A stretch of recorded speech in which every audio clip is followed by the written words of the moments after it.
ಏನು big boss? ನಾನು ಈ ದರಿದ್ರ ಈ ಬಿಗ್ ಬಾಸ್ ಕಾರ್ಯಕ್ರಮ ನಾನು ನೋಡೋದಿಲ್ಲ. ಏನಿದೆ ಸಂದೇಶ?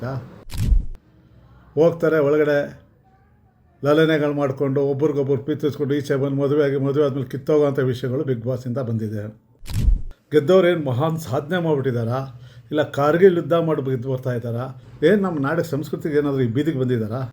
ಈ ಸೀಸನಲ್ಲೇ ಮೊದಲು ಯಾರಿದ್ರು ಅಂತ ಹೇಳಕ್ಕೆ ನಾವು ತಡವಡಿಸ್ಬಿಡ್ತೀವಿ. ಯಾರಿಗೋ ಉತ್ತರ ಕೊಡೋಕ್ಕೆ, ಯಾರೋ ಟೀಕಾಕಾರರಿಗೆ, ಯಾರೋ ಬಕೆಟ್ಗಳಿಗೆ ಉತ್ತರ ಕೊಡೋದಕ್ಕೆ ನೀವುಗಳು ರ್ಯಾಲಿ ಮಾಡಿಕೊಂಡು, ಯಾರೋ ಈಚೆ ಕುಂತವ್ರು ಬುಡ್ಬುಡ್ಕೆ ಆಡಿಸ್ದಂಗೆ ಬುಡಾಡಿಸ್ತಾರೆ, ಅದಕ್ಕೆಲ್ಲ ಉತ್ತರ ಕೊಟ್ಕೊಂಡು ಹೋಗ್ತೀರಾ?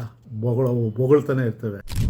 ಪ್ರಥಮ ಅಂತಕ್ಕಂಥವ್ರು, ಹನುಮಂತು ಅಂತಕ್ಕಂಥವ್ರು ಒಂದಷ್ಟು ಜನರ ಮನಸ್ಸನ್ನು ಗೆದ್ದಿದ್ರು. ಈಚೆ ಬಂದು ಏನು ಸಾಧನೆ ಮಾಡಿಬಿಟ್ಟಿದ್ದಾರೆ. ಹಂಗೇನೋ ಮಾಡಿ ಯಾರನ್ನಾದ್ರೂ ಗೆಲ್ಸಿದ್ರೆ ಜನ ಬಿಡ್ತಾರಾ? ಚಪ್ಪಲಿ ಬಿಡೋ ಜಾಗದಲ್ಲಿ ಬಿಡ್ತಾರೆ. ಕಾರ್ಯಕ್ರಮ ನೆಕ್ಸ್ಟ್ ಮೂಸು ನೋಡೋಲ್ಲ. ಬೆರಕೆ ಕಾರ್ಯಕ್ರಮ ಅಂತ ಬೆರಕೆಯವ್ರು ನಡೆಸಿದ್ದು ಅಂತೇಳಿ ಬಿಟ್ಟಾಕ್ತಾರೆ. 100 ದಿನಗಳಿಂದ ಜನ ನೋಡಿರ್ತಾರೆ.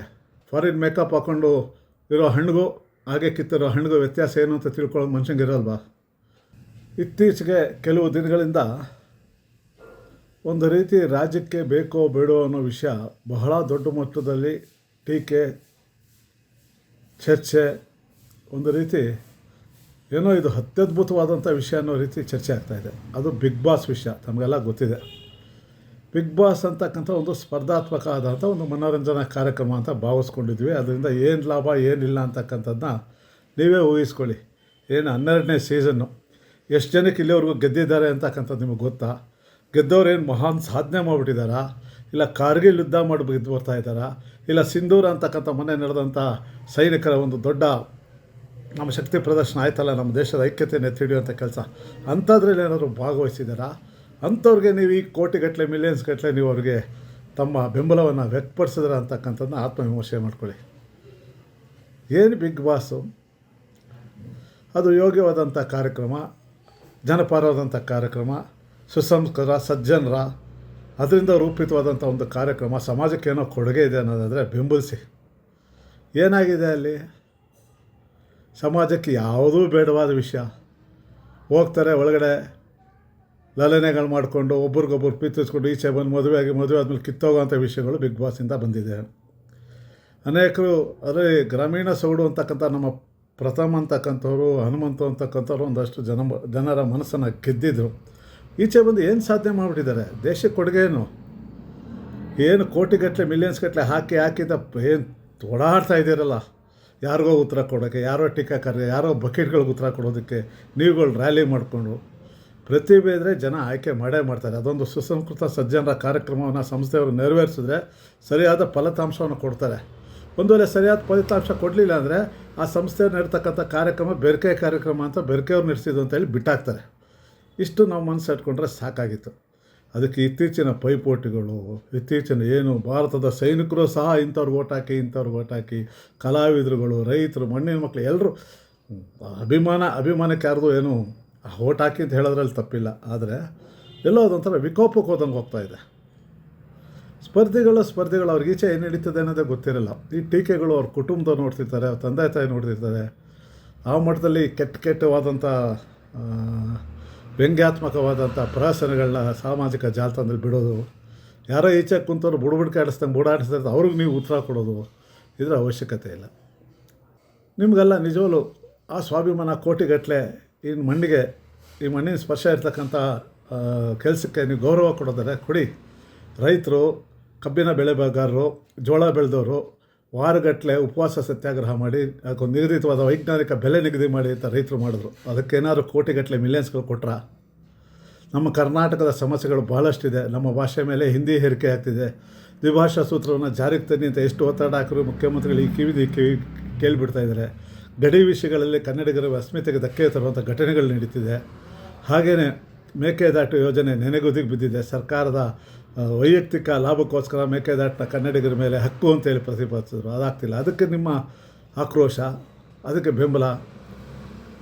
ರೈತರ ಸಮಸ್ಯೆಗಳು ಬಹಳಷ್ಟಿದೆ. ಇವತ್ತಿಗೂ ಸಹ ರೈತ ಜಂಜಾಟದಲ್ಲಿ ಹೇಳಿ. ಕೇಂದ್ರದಲ್ಲಿ ಕುಮಾರಸ್ವಾಮಿ ಅವರು ಮಂಡ್ಯಾಗ ಒಂದು ಕೈಗಾರಿಕಾ ಪ್ರದೇಶವನ್ನು ಪ್ರಾರಂಭ ಮಾಡೋದಕ್ಕೆ ಒತ್ತಾಯಗಳನ್ನ ಹಾಕಿ, ಅದಕ್ಕೆ ಜಾಗ ಇಲ್ಲ, ಜಾಗ ಇದೆ ಅನ್ನೋ ಸಮಸ್ಯೆಗಳಲ್ಲಿ ಜಂಜಾಡ್ತಿರ್ತಾರಲ್ಲ. ಇದು ಕನ್ನಡಿಗರ ಅಸ್ಮಿತೆ ಪ್ರಶ್ನೆ.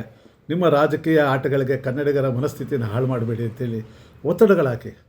ಇದು ಬಿಗ್ ಬಾಸ್ಗಿಂತ ಸಣ್ಣ ಸಮಸ್ಯೆನ ಇಂಥವಲ್ಲ. ಎಷ್ಟೆಷ್ಟು ಸಮಸ್ಯೆಗಳು ಬೇಕು. ಕನ್ನಡದ ಹೋರಾಟಗಾರರ ಮೇಲಿರೋ ಪ್ರಕರಣಗಳು ವಾಪಸ್ ತೆಗೀರಿ ಅಂದರೆ ಕಿಂಚಿತ್ತು ಮೂಸು ನೋಡ್ತಿಲ್ಲ. ಮುಖ್ಯಮಂತ್ರಿ 4 ಸಾರಿ ಹೇಳ್ತಾರೆ ತೆಗಿತೀನಿ ಅಂತ, ತೆಗಿತಿಲ್ಲ. ದ್ವಿಭಾಷಾ ಸೂತ್ರ 100 ಸಾರಿ ಹೇಳ್ತಾರೆ. ಇದು ನನ್ನ ಒಲವಿದೆ ಮಾಡೋಕ್ಕೆ ಸಾಮರ್ಥ್ಯ ತೋರಿಸ್ತಿಲ್ಲ. ಇತ್ತೀಚೆಗೆ ಅಕ್ರಮ ವಲಸಿಗರು ಸರ್ಕಾರಿ ಜಾಗವನ್ನು ಕಬಳಿಸಿ ಸರ್ಕಾರಿ ಜಾಗದಲ್ಲಿ ಜಂಡ ಊರಿ ಅವ್ರಿಗೆ ಪರಿಹಾರ ಅಂತೆ. ಸರ್ಕಾರಿ ಜಾಗನ ಕಬಳಿಸೋದೇ ಒಂದು ಅಪರಾಧ. ಅವ್ರನ್ನ ಜೈಲಿಗೆ ಹಾಕೋರಿಗೆ ಒಳ್ಳೆ ಐಷಾರಾಮಿ ಮನೆಗಳನ್ನ ಕೊಡ್ತಾರಂತೆ ಸರ್ಕಾರದವರು. ಅದು ಯಾರೋ ಕೇರಳದ ಪಿಣರಾಯಿ ಅಂತಕ್ಕಂಥ ಹುಟ್ಟಿ ದೂರವಾಣಿ ಮಾಡಿ ಹೇಳ್ದ ಅಂತ ನಮ್ಮ ಕನ್ನಡಿಗರು ಪದರುಗುಟ್ಟೋಗಿ ಅವ್ರಿಗೆಲ್ಲ ಮನೆ ಕೊಡ್ತೀವಿ ಅಂತ ಹೇಳಿಕೆ ಕೊಟ್ಟರು. ಈ ಮಣ್ಣಿನ ನೆಲದ ಮಕ್ಕಳು ಗುಳೆ ಒತ್ತಿ ಬೆಂಗಳೂರಲ್ಲಿ ಬಂದು ಕೂಲಿಗೆ ಒತ್ತಿ ಎಲ್ಲೋ ಗುಡಿಸ್ಲಾಕೊಂಡು ಯಾವುದೇ ಮೂಲಭೂತ ಸೌಕರ್ಯ ಇಲ್ಲದೆಲ್ಲ ಬದುಕ್ತಿರೋರಿಗೆ ನಾವು ಮೂಲಭೂತ ಸೌಕರ್ಯ ಮಾಡಬೇಕು ಅನ್ನೋ ಆಲೋಚನೆ ಸರ್ಕಾರಕ್ಕಿಲ್ಲ. ವಲಸಿಗರಿಗೆ, ಅಕ್ರಮ ವಲಸಿಗರಿಗೆ, ಅದರಲ್ಲೂ ಬಾಂಗ್ಲಾದೇಶ ಇಂತಿಂಥವರೆಲ್ಲ ಕೇಳಿದ್ರೆ ಮೈ ಜುಮಾನತೆ ಎಲ್ಲಿ ಹೋಗುತ್ತೆ ಕರ್ನಾಟಕ ಮುಂದಿನ ದಿನದಲ್ಲಿ. ಇದ್ರ ಬಗ್ಗೆ ಏನಾದರೂ ಗಂಭೀರ ಏನು ಮತ ಹಾಕಿ ಅಂತ ಹಾರಾಡ್ತಿದ್ರಲ್ಲ, ಸ್ವಲ್ಪ ಯೋಚನೆ ಮಾಡಿ. ಮತ ಹಾಕೋಣ, ಯೋಗ್ಯವಾದ ಪ್ರತಿಭೆಗೆ ಮತ ಹಾಕೋಣ, ಒಂದು ನಿಯಮ ಅದು. ಇದಕ್ಕೆ ಇಲ್ಲಿ ಯಾರನ್ನಾದ್ರೂ ಗೆಲ್ಲಿಸ್ಬೇಕಾದ್ರೆ ಓಟ್ ಹಾಕಿದ್ದಿರ್ತಾರೆ. ನಾವು ಯೋಗ್ಯವಾದವರು ನೋಡಿ, ಇಲ್ಲಿವರೆಗೂ 12 ಸೀಸನ್ 12 ಜನ ಗೆದ್ಕೊಂಬಂದ್ರದ್ದು ಒಂದು ಹೆಸರನ್ನ ಪಟ್ಟಂತ ಹೇಳಿ ನೋಡೋಣ, ಬರುತ್ತಾ? ಯಾರು ಗೆದ್ರು, ಯಾರು ಬಿಟ್ಟರು, ಈಚೆ ಹೋದ್ರು, ಯಾರಿದ್ರು, ಯಾರಿರಲಿಲ್ವ, ಯಾರು ಬಿಗ್ ಬಾಸ್ ಏನು ಬಿಡಿ. ಈ ಸೀಸನಲ್ಲೇ ಮೊದಲು ಯಾರಿದ್ರು ಅಂತ ಹೇಳಕ್ಕೆ ನಾವು ತಡವಡಿಸ್ಬಿಡ್ತೀವಿ. 100 ದಿನಗಳಿಂದ ಜನ ನೋಡಿರ್ತಾರೆ, ಜನರ ಮನಸ್ಸಲ್ಲಿ ಯಾರು ಕುಂತಿರ್ತಾರೆ ಅಂತಕ್ಕಂಥದ್ದು ಆಲೋಚನೆ ಮಾಡಲ್ಲ ಮತದಾರರು. 90 ಸಾರಿ ಓಟ್ ಹಾಕಿ ಅಂತ ಪ್ರಚಾರ ಕೊಡ್ತಿದ್ದಿಲ್ಲ. ಇದನ್ನು ನಾಡಿನ ಅಭಿವೃದ್ಧಿಗೆ ಈ ಶಕ್ತಿನ ತೋರಿಸಿ, ಎಲ್ಲ ಒಂದು ಕಡೆ ಅಭ್ಯುದಯವಾಗತ್ತೆ. ನೀವು ಸಾರ್ಥಕವಾಗ್ತೀರ ಈ ನಾಡಿನ ಮಕ್ಕಳಾಗಿ. ಒಂದು ಅಂಗಡೀಲಿ ಹಣ್ಣುಗಳಿಟ್ಟು ಹಾಪಲ್ ಇಟ್ಟಿರ್ತಾರೆ, 2 ಥರ ಹಾಪಲ್. ಒಂದು ಪಳ ಹೊಳಿತಿರ್ತದೆ, ಹೊಳೆದು ಡಿಸೈನಾಗಿ ಸಪ್ರೇಟಾಗಿ ಜೋಡಿಸಿಟ್ಟಿರ್ತಾರೆ. ಇನ್ನೂ ಒಂದು ಹಾಗೆ ಕಿತ್ತು ಹಾಗೆ ಗುಡ್ಡೆ ಹಾಕಿರ್ತಾರೆ. ನಾವು ಕೇಳ್ತೀವಿ ಇದಕ್ಕೆ ಏನಪ್ಪ ವ್ಯತ್ಯಾಸ ಅಂತ. ಅವ್ನು ಹೇಳ್ತಾರೆ, ಇದಕ್ಕೆ ಫಾರಿನ್ದೋ ಇನ್ನೊಂದು ವ್ಯಾಕ್ಸ್ ಮೇಕಪ್ ಮಾಡಿರ್ತೀವಿ, ಮೇಕಪ್ ಮಾಡಿ ಶೈನಿಂಗ್ ಬರೋ ಮಾಡಿ ಇಟ್ಟಿರ್ತೀವಿ. ಇದು ತಿಂದರೆ ಕ್ಯಾನ್ಸರ್ ಕಾರಕ, ಇದು ಆರೋಗ್ಯಕ್ಕೆ ಒಳ್ಳೆಯದಲ್ಲ. ಆದರೆ ಜನ ಶೋಕಿ ನೋಡ್ತಾರೆ, ಶೋ ನೋಡ್ತಾರೆ, ಪಳ ಅಂತ ಹೊಳೆಯೋದು ನೋಡ್ತಾರೆ. ತಿಳುವಳಿಕೆ ಇರೋನು ಅದಕ್ಕಿದ್ರೆ ಹಾಗೆ ಮರದಿಂದ ಕಿತ್ತಿ ಹಾಗೆ ತಂದು ರಾಶಿ ಹಾಕಿ ಹಂಗೆ ಮಾಡ್ತಾನಲ್ಲ, ಆ ಹಣ್ಣಲ್ಲಿ ಪೌಷ್ಟಿಕಾಂಶ ಇರುತ್ತೆ, ಚೆನ್ನಾಗಿರುತ್ತೆ, ಮಣ್ಣಿನ ಸ್ಪರ್ಶ ಇರುತ್ತೆ. ಆದ್ದರಿಂದ ಈ ಹಣ್ಣೆ ತಿಂದು ನಾನು ಆರೋಗ್ಯ ಗಟ್ಟಿ ಮಾಡ್ಕೋತೀವಿ ಅಂತ ಹೇಳ್ತೀವಿ ಅಲ್ವರ. ಇಷ್ಟು ಜನಕ್ಕೆ ತಿಳ್ಕೊಳ್ಳೋಕೆ ಅವಶ್ಯಕತೆ ಇಲ್ಲ, ಯಾವುದು ಒಳ್ಳೆಯದು ಯಾವ್ದು ಕೆಟ್ಟದ್ದು. ಪಳ ಅಂತ ಫಾರಿನ್ ಮೇಕಪ್ ಹಾಕ್ಕೊಂಡು ಇರೋ ಹಣ್ಣಿಗೂ ಹಾಗೆ ಕಿತ್ತಿರೋ ಹಣ್ಣಿಗೂ ವ್ಯತ್ಯಾಸ ಏನು ಅಂತ ತಿಳ್ಕೊಳ್ಳೋದು ಮನುಷ್ಯಂಗೆ ಇರೋಲ್ವಾ? ನಾವೇನು ಅಂಗಡೀಲಿ ಮಾರೋ ಏನು ಪ್ಯಾಕ್ ಮಾಡಿ ರಾಗಿ ಮಾಲ್ಟ್ ಪೌಡ್ರ್ ಅಂತ ಮಾಡ್ತಾರೆ, ರಾಗಿ ಮಾಲ್ಟ್ ಪೌಡ್ರು. ನಮ್ಮ ಮಣ್ಣಿನ ಸ್ಪರ್ಶ ಇರೋನು ಬೆಳಗ್ಗೆ ಎದ್ದರೆ ತಂಗ್ಲನ್ನಕ್ಕೆ ಮಜ್ಜಿಗೆ ಹಾಕಿ ಕಲಸಿ ಕಿವುಚಿ 1-2 ಈರುಳ್ಳಿ ಹಾಕ್ಕೊಂಡು 1-2 ಕೊತ್ತಂಬರಿ ಸೊಪ್ಪು ಹಾಕ್ಕೊಂಡು ಉಪ್ಪು ಹಾಕ್ಕೊಂಡು ಜೀರಿಗೆ ಹಾಕ್ಕೊಂಡು ಮುಣಿಸಿ ಕುಡಿದ್ರೆ ರಟ್ಟೆ ಗಟ್ಟಿ ಇರ್ತದೆ ಹೊಲದಲ್ಲಿ. ಅದು ನಮ್ಮ ಸಂಸ್ಕೃತಿ. ಇದು ರಾಗಿ ಮಾಲ್ಟ್ ಸಂಸ್ಕೃತಿ ಏನು, ರಾಗಿ ಗಂಜಿ ಸಂಸ್ಕೃತಿ ಏನು ಅರಿಲಾರ್ದ ಅವಿದ್ಯಾವಂತರ ಮತದಾರರು. ಅದಕ್ಕೆ ಬಡ್ಕೋಬೇಕು, ಹಾಕಿ ಅಂತ. ಯಾರು ಯೋಗ್ಯತೆ ಇದೆ, ಯಾರು ಯೋಗ್ಯತೆ ಇಲ್ಲ ಅನ್ನೋದನ್ನ 100 ದಿವಸದಿಂದ ನೋಡ್ಕೊಂಬಂದು ನಾನು ಈ ದರಿದ್ರ ಈ ಬಿಗ್ ಬಾಸ್ ಕಾರ್ಯಕ್ರಮ ನಾನು ನೋಡೋದಿಲ್ಲ. ಅದಕ್ಕೆ ಈಗ ಏನೂ ಸಂದೇಶ ಅಲ್ಲ. ಅದು ಏನಿದೆ ಸಂದೇಶ?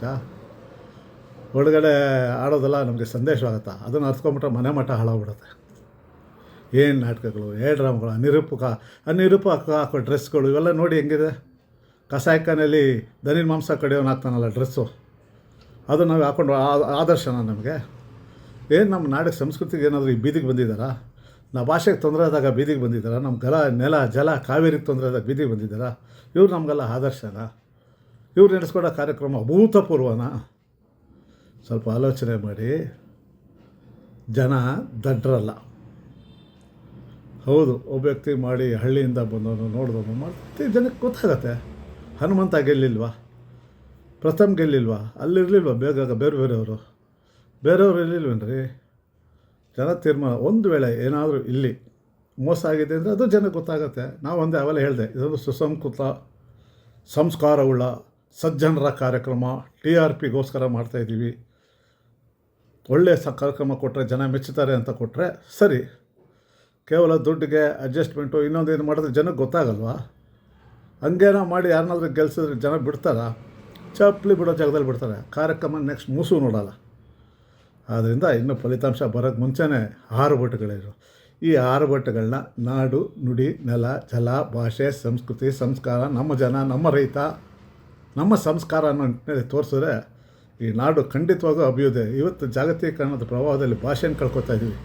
ಶಿಕ್ಷಣದಲ್ಲಿ ಕನ್ನಡ ಭಾಷೆಯನ್ನು ಕಳ್ಕೊತಾ ಇದ್ದೀವಿ. ಸಾವಿರಾರು ವರ್ಷ ಇತಿಹಾಸ ಇರೋದನ್ನ ನಮ್ಮ ಜನರಿಗೆ ಉದ್ಯೋಗ ಇಲ್ಲ. ಮುಖ್ಯಮಂತ್ರಿ ಘೋಷಣೆ ಮಾಡ್ತಾರೆ ಇನ್ಮೇಲೆ ಸ್ಥಳೀಯ ಕಾರ್ಖಾನೆಗಳ ಸ್ಥಳೀಯ ಸಂಸ್ಥೆಗಳಲ್ಲಿ 80% ಕನ್ನಡಿಗರೇ 24 ಗಂಟೆಯಲ್ಲಿ ಆದೇಶನ ಹಿಂಪಡಿತಾರೆ.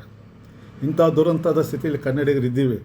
ಹೀಗಿದ್ದಾಗ ನಾವು ಏನು ಆಲೋಚನೆ ಮಾಡಬೇಕು? ಯಾರೋ ಈಚೆ ಬಾಯಿ ಬಂದು ಬೊಗಳ್ತಾರೆ ಅಂತ ಅದಕ್ಕೆಲ್ಲ ಉತ್ತರ ಕೊಟ್ಕೊಂಡು ಹೋಗ್ತೀರಾ? ಟೀಕೆಕಾರರಿಗೆ ಟೀಕೆಯಲ್ಲಿ ಉತ್ತರ ಕೊಡೋಕೆ ಹೋಗ್ತೀರಾ? ಬೊಗಳ್ತಾನೆ ಇರ್ತೇವೆ. ಜನ ಯೋಗಿಯವರು, ಬುದ್ಧಿವಂತರು, ಸಜ್ಜನರು, ಸುಸಂಸ್ಕೃತರು ಯಾರಿಗೆ ಹಾಕಬೇಕು ಅನ್ನೋ ಅವ್ರು ತೀರ್ಮಾನ ತೊಗೊತಾರೆ. ಒಂದು ಮನೋರಂಜನಾತ್ಮಕ ಕಾರ್ಯಕ್ರಮ ಹಾಗೇ ನೋಡೋಣ. ಅಲ್ಲಿ ಯಾರು ಯೋಗ ಹೋಗಿದ್ದಾರೆ ಅವ್ರನ್ನ ಗೆಲ್ಸೋಣ. ಹೇಳಿದೆ ನಾನು ಮೇಕಪ್ ವಿಷಯ.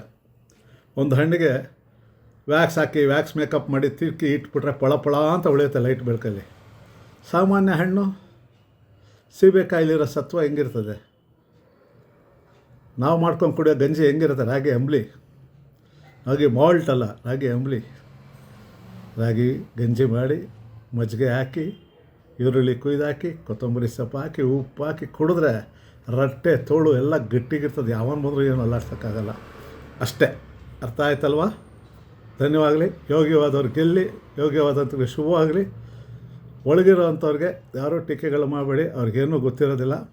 ಆದ್ದರಿಂದ ಇಲ್ಲಿ ಯಾರೋ ಬೊಗಳ್ತಾರೆ ಅಂತ ಪ್ರತಿಷ್ಠೆಗೆ ಯಾರು ತೊಗೊಬೇಡಿ ಅಂತ ಹೇಳ್ತಾ, ಬಿಗ್ ಬಾಸ್ನ ಫಲಿತಾಂಶ ಯೋಗ್ಯವಾದವ್ರಿಗೆ ಸಿಗಲಿ ಅಂತೇಳಿ ನಾನು ಎರಡು ಮಾತು ಮುಗಿಸ್ತೀನಿ. ನಮಸ್ಕಾರ, ಧನ್ಯವಾದಗಳು.